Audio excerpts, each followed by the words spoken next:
ایک آپ کے مال کی زکوٰۃ ہے، ایک آپ کی صفات کی زکوٰۃ ہے، ایک اللہ کی ہر عطا کردہ نعمت کی زکوٰۃ ہے۔ اللہ رب العزت نے آپ کو نعمت علم دی، اس علم کو خرچ کریں بلا معاوضہ، اس علم کو خرچ کریں بلا معاوضہ۔ آپ پوچھیں معاوضہ کیا ہے؟ ایک معاوضہ یہ ہے کہ آپ لفافہ لے لیں، ایک معاوضہ یہ ہے کہ آپ خطاب کرنے جائیں اور اس کا عوض لے لیں، آپ ٹی اے ڈی اے لے لیں، ٹرانسپورٹ کی مد میں لے لیں، اس کی پیٹرول کی مد میں لے لیں، یہ معاوضہ ہے۔ مگر ایک اور معاوضہ یہ ہے کہ اس کی واہ واہ ہو جائے، آپ کا سرٹیفکیٹ جاری کر دیا جائے، آپ کی قیادت کو بتا دیا جائے کہ ماشاءاللہ جی بڑا زبردست یہ خطاب کر کے آئی ہیں یا آئے ہیں، یہ بھی معاوضہ ہے۔ اگر دل میں یہ رغبت ہو کہ مجھے رسپانس ملے گا، میری واہ واہ ہو جائے گی، یہ بھی معاوضہ ہے۔ تو کیا علم وہ ہو دیتے رہیں مڑ کے بھی نہ پوچھیں۔ امام شافعی فرمایا کرتے تھے کہ مجھ سے علم لو مگر میرا ذکر نہ کرو، میرا علم پہنچاتے رہو مگر کسی سے یہ نہ کہو کہ کس نے کہا ہے، میرے اقوال حضور کی امت تک پہنچاؤ، میرا ذکر نہ کرو۔ ذکر نہ کرنا، اپنے نام کو ڈیلیٹ کر دینا، اپنے آپ کو مٹا دینا، یہ وہ علم ہے جو فی سبیل اللہ پہنچایا جاتا ہے اور حاصل کیا جاتا ہے۔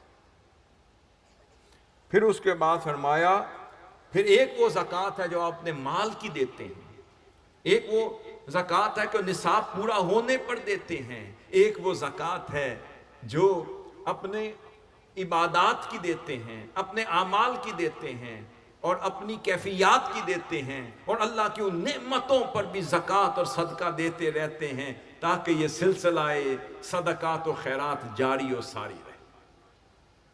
اس کے بعد آپ نے فرمایا اور ہر حال میں اللہ اور اس کے رسول صلی اللہ علیہ وسلم کے مطیع اور فرما بردار رہتے ہیں، اس کے در پر جھکے رہتے ہیں، خدمت میں جاری و ساری رہتے ہیں، بغیر کسی طمع کے، لالچ کے، عوض کے لوگوں کی خدمت کرتے رہتے ہیں، اللہ کی اطاعت کرتے رہتے ہیں، اللہ کی فرما برداری میں سر جھکائے رکھتے ہیں اور تسلیم خم رہتے ہیں۔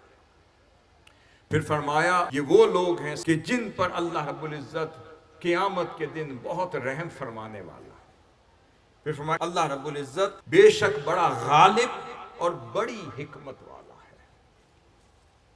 حاضر محترم میری عظیم بہنوں، جب ہم ان نصیحتوں پہ عمل کرنا چاہتے ہیں اور ہم سمجھتے ہیں کہ ایک مثالی گھرانہ نصیب ہو جائے، ایک مثالی خاندان نصیب ہو جائے، تو کوشش کریں کہ وہ اعلیٰ خصلتیں ہم میں پیدا ہو جائیں جس کے نتیجے میں وہ گھرانہ مثالی گھرانہ بنتا ہے۔ اب آپ پوچھ سکتے ہیں کہ حضور شیخ الاسلام نے فرمایا مجھے مثالی ماں چاہیے، مجھے مثالی مسکن یعنی گھرانہ چاہیے، مثالی معلم چاہیے، مجھے مثالی مدرسہ چاہیے، اور پھر مثالی نظام مواخات چاہیے، مثالی معلم چاہیے۔ تو وہ کون ہے، وہ کیسے بن سکتے ہیں؟ آئیے چند مثالوں سے اس کو سمجھتے ہیں۔